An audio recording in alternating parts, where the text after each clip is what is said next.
Indian സേന അതിർത്തി മേഖലകൾ കൂടുതൽ സുരക്ഷിതമാക്കാനുള്ള നീക്കത്തിലേക്ക് കടക്കുന്നു. ഇപ്പോൾ മാറിക്കൊണ്ടിരിക്കുന്ന ജിയോ പൊളിറ്റിക്കൽ സാഹചര്യത്തിൽ ഭൗമരാഷ്ട്രീയ മേഖലയിലൊക്കെ തന്നെ ഇന്ത്യ ശ്രദ്ധയോടുകൂടിയാണ് കാലെടുത്ത് വയ്ക്കുന്നത്. മാറി മാറി വരുന്ന താല്പര്യങ്ങൾക്കനുസൃതമായി നേതാക്കന്മാരുടെ കടന്നുവരവോടുകൂടി ഇന്ത്യൻ രാഷ്ട്രീയത്തിലും ഇന്ത്യൻ ഭൂപ്രദേശത്തും വലിയൊരു യുദ്ധത്തിനുള്ള സാധ്യത, വലിയൊരു അസ്വസ്ഥതയ്ക്കുള്ള സാധ്യത അതുതന്നെയാണ് നോക്കിക്കാണുന്നത്. ഓപ്പറേഷൻ സിന്ദൂറിലൂടെ നമുക്ക് മനസ്സിലാക്കാൻ കഴിഞ്ഞിരിക്കുന്നതും അതിൽ നിന്നും പഠിക്കാൻ കഴിഞ്ഞിരിക്കുന്നതും അത്തരത്തിലുള്ള ചില കാര്യങ്ങൾ കൂടിയാണ്. അങ്ങനെ വ്യോമമേഖലയിലായിക്കോട്ടെ, സമുദ്രമേഖലയിലായിക്കോട്ടെ, കരമേഖലയിലായിക്കോട്ടെ ഒക്കെ കരുത്ത് വർദ്ധിപ്പിക്കേണ്ടതിൻ്റെ ആവശ്യകത കൂടിയാണ് ഈ ഘട്ടത്തിൽ ഇന്ത്യ ഓർത്തു പറയുന്നത്. അതിനുവേണ്ടി കൂടുതൽ കരുത്തരായ പോർമുഖങ്ങൾ തുറന്നു വരുന്ന സാഹചര്യത്തിൽ അവിടെ പിടിച്ചു നിൽക്കാൻ കഴിയുന്ന രീതിയിൽ, അവിടെ ആധിപത്യം പുലർത്താൻ കഴിയുന്ന രീതിയിൽ തന്നെ ആയിരിക്കണം ഇന്ത്യ മാറേണ്ടത്. ആകാശ യുദ്ധത്തിൻ്റെ കാര്യത്തിൽ ഇന്ത്യയുടെ കരുത്തത് 10 മടങ്ങാക്കി വർദ്ധിപ്പിക്കുക എന്ന് തന്നെയാണ് സേനാ മേധാവിമാർ നിരന്തരം ആവശ്യപ്പെട്ടുകൊണ്ടിരിക്കുന്നത്. അതിനൊരു മുതൽക്കൂട്ടാകുന്ന രീതിയിൽ കരുത്തു വർദ്ധിപ്പിക്കാൻ വേണ്ടി ഇതിനോടകം തന്നെ തേജസ് യുദ്ധവിമാനങ്ങൾ 5 എണ്ണം കൂടി റെഡിയാക്കിയിരിക്കുന്നു, കലവറയിലേക്ക് കൂട്ടിച്ചേർത്തിരിക്കുന്നു. തേജസ് MK-1A വിഭാഗത്തിൽപ്പെട്ട ഈ യുദ്ധവിമാനങ്ങൾ വളരെ വേഗത്തിൽ തന്നെ വ്യോമസേനയ്ക്ക് കൈമാറാൻ തന്നെയാണ് തീരുമാനിച്ചിരിക്കുന്നതായി ഹിന്ദുസ്ഥാൻ എയറോനോട്ടിക്സ് ലിമിറ്റഡ് അറിയിച്ചിരിക്കുന്നത്. ഏറെ സങ്കീർണമായ രീതിയിലുള്ള ഭൂപ്രദേശത്തും നമുക്ക് കൃത്യമായ മേൽക്കൈ വ്യോമമേഖലയിൽ ലഭിക്കാൻ വേണ്ടി തന്നെയാണ് ഇതിനെ ആശ്രയിക്കുന്നത്. നിർമ്മാണം തീർന്നെങ്കിലും ഇവ യുദ്ധസന്നദ്ധമായിട്ടില്ല എന്ന് തന്നെയാണ് മനസ്സിലാക്കേണ്ടത്. അതുകൊണ്ട് തന്നെ പ്രതിരോധ മന്ത്രാലയത്തിൻ്റെ സ്റ്റാഫ് ക്വാളിറ്റേറ്റീവ് റിക്വയർമെൻറ്റ്സിൻ്റെ അന്തിമ ഘട്ടം കൂടി കഴിയണം. ആ പരിശോധനയിൽ, ആ പരീക്ഷണത്തിൽ വിജയിക്കുക കൂടി ചെയ്യണം. അതുകൂടി കഴിഞ്ഞാൽ ഈ വിമാനങ്ങൾ ഇന്ത്യൻ വ്യോമസേനയ്ക്ക് സ്വന്തം. 2026 മെയ് മാസത്തിൽ സമഗ്രമായി തന്നെ ഇതിൻ്റെ നിർമ്മാണ പ്രക്രിയ മുഴുവൻ പുനരവലോകനം ചെയ്യും. അതിനുശേഷം വേണ്ട വിധത്തിലുള്ള നിർദ്ദേശങ്ങൾ നൽകും. ഏത് തരത്തിലുള്ള ആക്രമണ പദ്ധതി ആയിരിക്കണം നാം ആസൂത്രണം ചെയ്യേണ്ടത് എന്നതിൻ്റെ സൂചനയും പുറത്തുവിടും.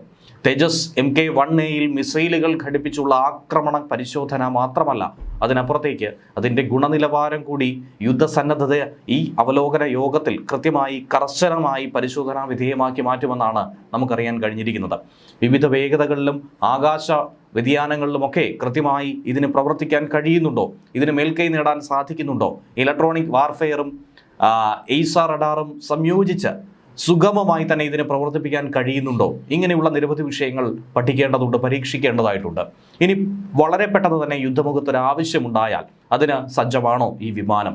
പെട്ടെന്ന് പറന്നു ചെല്ലാനും ആവശ്യം കഴിഞ്ഞാൽ അതിവേഗത്തിൽ തിരികെ എത്താനുമുള്ള കഴിവ്, ഇതൊക്കെ തന്നെയാണ് ഒരു പോർമുനയ്ക്ക്, പ്രത്യേകിച്ചും പോർമുഖങ്ങളിൽ ആവശ്യമായി വരുന്നത്, സൈന്യത്തിന് കൂടുതൽ മുതൽക്കൂട്ടായി മാറുന്നത്. ഈ കാര്യങ്ങളൊക്കെ കൃത്യമായി പരിശോധിച്ച് അതിൻ്റെ അളവുകോൽ തിട്ടപ്പെടുത്തിയതിനു ശേഷമായിരിക്കും സേനയ്ക്കിത് സ്വന്തമാകുന്നത്. ഈ പരിശോധനകളൊക്കെ തന്നെ വിജയകരമായി പൂർത്തീകരിച്ച് കഴിഞ്ഞാൽ 5 തേജസ് MK-1A വ്യോമസേനയുടെ സ്ക്വാഡ്രൻ്റെ ഭാഗമായി മാറും എന്ന് വേണം മനസ്സിലാക്കേണ്ടത്. പറക്കുന്ന ശവപ്പെട്ടി എന്ന രീതിയിൽ പരിഹസിച്ചിരുന്ന MiG വിമാനങ്ങൾ പഴയ യുദ്ധവിമാനത്തോട് വിട പറഞ്ഞുകൊണ്ട് തന്നെയാണ് ഇന്ത്യ പകരമായി തേജസിനെ ആശ്രയിച്ചിരിക്കുന്നത്. ഇന്ത്യ തദ്ദേശീയമായി വികസിപ്പിക്കുന്ന ഭാരം കുറവായിട്ടുള്ള എന്നാൽ കൂടുതൽ പ്രഹരശേഷിയുള്ള ആധുനിക യുദ്ധവിമാനം തന്നെയാണ് തേജസ് മാർക്ക് MK-1A എന്ന യുദ്ധവിമാനം. ബലാക്കോട്ടിലെ തീവ്രവാദ കേന്ദ്രങ്ങളെ 2019 ഇന്ത്യ വിറപ്പിച്ചത്. അന്ന് ആക്രമിച്ചപ്പോൾ ആകാശത്ത് കരുത്തു കാട്ടാനായി ശ്രമം നടത്തിയിട്ടുള്ള പഴയ മിഗുകളെ പോലെയല്ല ഇനി ഇന്ത്യയുടെ ആകാശ യുദ്ധം മുന്നോട്ട് നയിക്കാനായി പോകുന്നത്. റഫേലുകളും തേജസും ഒക്കെ തന്നെ ചേർന്നുകൊണ്ട് അതിശക്തമായൊരു പോർമുഖം തന്നെയാണ് നാം ഇനി ശത്രുക്കൾക്ക് നേർക്ക് തുറക്കാൻ പോകുന്നത്. മാരകമായ മിസൈലുകളും വഹിച്ചുകൊണ്ട് ചീറിപ്പാഞ്ഞു പോകാൻ കഴിയുന്ന തേജസ് മാർക്ക് 1Aയിൽ എല്ലാ തരത്തിലുമുള്ള ആധുനിക സാങ്കേതിക സംവിധാനങ്ങളും സമന്വയിപ്പിച്ചിട്ടുണ്ട്. ഹിന്ദുസ്ഥാൻ എയറോനോട്ടിക്സിൻ്റെ നാസിക്കിലെ നിർമ്മാണശാലയിൽ നിന്നും എത്തിയ ഇന്ത്യയുടെ ലൈറ്റ് കോമ്പാക്ട് എയർക്രാഫ്റ്റ് ആയിട്ടുള്ള യുദ്ധവിമാനമായിട്ടുള്ള തേജസ് മാർക്ക് 1A വലിയൊരു നാഴികക്കല്ല് കൂടി തന്നെയാണ് സേനാ വിഭാഗത്തിന് നൽകുന്നത്. മറ്റൊരു 9 തേജസ് വിമാനങ്ങൾ കൂടി അവസാന മിനുക്കുപണിയിൽ കൂടിയാണ്. വളരെ വേഗത്തിൽ നമുക്കത് ലഭ്യമാകുമെന്ന് പ്രതീക്ഷിക്കാം. 2021 ഫെബ്രുവരിയിലാണ് 83 തേജസ് MK-1A യുദ്ധവിമാനങ്ങൾ കൈമാറാൻ 48,000 കോടി രൂപയുടെ കരാറിൽ HALലും കേന്ദ്ര പ്രതിരോധ മന്ത്രാലയവും ഒപ്പുവെച്ചത്. എന്നാൽ ഉൽപ്പാദനത്തിൻ്റെ പ്രധാന ഘടകമായിട്ടുള്ള എയ്റോ എഞ്ചിൻ നൽകേണ്ടത് അമേരിക്കയിലെ GE എയ്റോസ്പേസ് എന്ന കമ്പനിയായിരുന്നു. ഇത് നൽകുന്നതിലെ കാലതാമസമുണ്ടായത് കാരണം തേജസ് യുദ്ധവിമാനങ്ങളുടെ നിർമ്മാണം ഈ 5 വർഷം നീണ്ടുപോകേണ്ടി വന്നു. മറ്റൊരു 9 തേജസ് MK-1A വിമാനങ്ങൾ കൂടി തയ്യാറായി കഴിഞ്ഞുവെന്നാണ് മനസ്സിലാക്കാൻ കഴിയുന്നത്. ഈ എഞ്ചിൻ കിട്ടുന്ന മുറയ്ക്ക് ഇതുകൂടി വ്യോമസേനയ്ക്ക് കൈമാറുമെന്നാണ് ഹിന്ദുസ്ഥാൻ എയറോനോട്ടിക്സ് ലിമിറ്റഡ് പറയുന്നത്. ഒറ്റ എഞ്ചിനുള്ള മൾട്ടി റോൾ യുദ്ധവിമാനമായിട്ടുള്ള തേജസ് MK-1 വെല്ലുവിളികൾ ഉയർത്തുന്ന വ്യോമ സാഹചര്യങ്ങളിൽ യുദ്ധം ചെയ്യാൻ മിടുക്കുള്ളവയാണ്. വ്യോമ പ്രതിരോധം, സമുദ്ര നിരീക്ഷണം, ആക്രമണം എന്നിവയ്ക്ക് അനുയോജ്യമായ രീതിയിൽ രൂപകൽപ്പന ചെയ്ത വിമാനം കൂടിയാണിവ. 5 എഞ്ചിനുകൾ ഈ അടുത്ത GE നൽകിയിരുന്നു. അതേ തുടർന്നാണ് ഈ 5 യുദ്ധവിമാനങ്ങൾ ഇപ്പോൾ റെഡിയായിരിക്കുന്നത്. ഇന്ത്യയുടെ ഫൈറ്റർ സ്ക്വാഡ്രണിലെ യുദ്ധവിമാനങ്ങളുടെ എണ്ണം 42-ൽ നിന്നും 30 കുറഞ്ഞതോടെയാണ് നിർമ്മാണം വളരെ വേഗത്തിൽ കൂട്ടുന്നത് എന്നാണ് HAL പറയുന്നത്.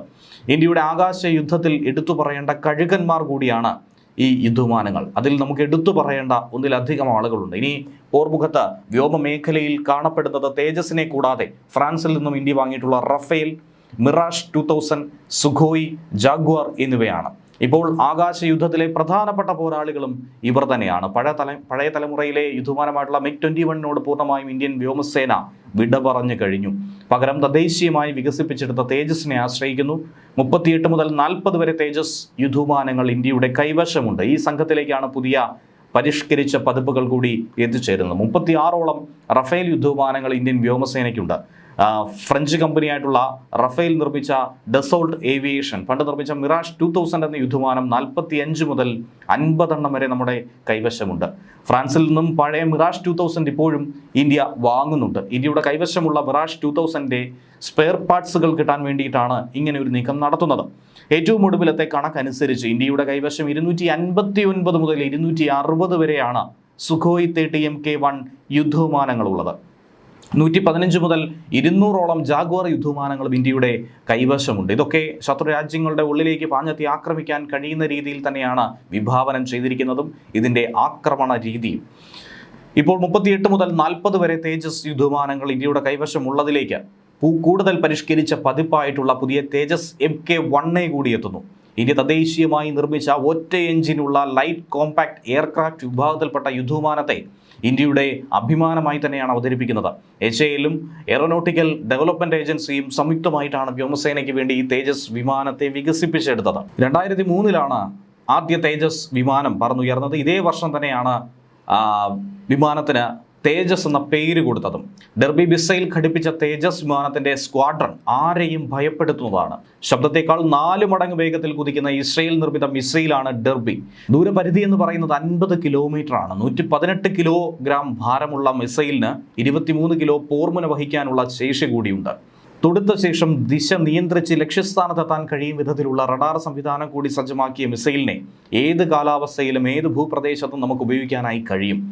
362 സെന്റിമീറ്റർ നീളമുള്ള ഈ കരുത്തൻ ശക്തമായ പ്രഹരം തന്നെയാണ് ശത്രുവിൻ്റെ മേഖലയിൽ നടത്തുന്നത്. ഇനി റഫേലിനെ കുറിച്ച് പറയുകയാണെങ്കിൽ 36 റഫേൽ യുദ്ധവിമാനങ്ങൾ ഇന്ത്യക്ക് സ്വന്തമായിട്ടുണ്ട്. മറ്റൊരു 26 റഫേൽ യുദ്ധവിമാനങ്ങൾക്ക് വേണ്ടി നാവികസേന ഓർഡർ കൊടുത്തിട്ടുണ്ടെങ്കിലും 2028 മുതൽ 2030 വരെയുള്ള കാലയളവിലായിരിക്കും അവ നമുക്ക് ലഭ്യമാകുന്നത്. ഏറെക്കാലമായി വ്യോമസേന ആവശ്യപ്പെട്ടു പോന്ന മീഡിയം മൾട്ടി റോൾ പോർവിമാനം വിഭാഗത്തിലാണ് റഫേൽ വരുന്നത്.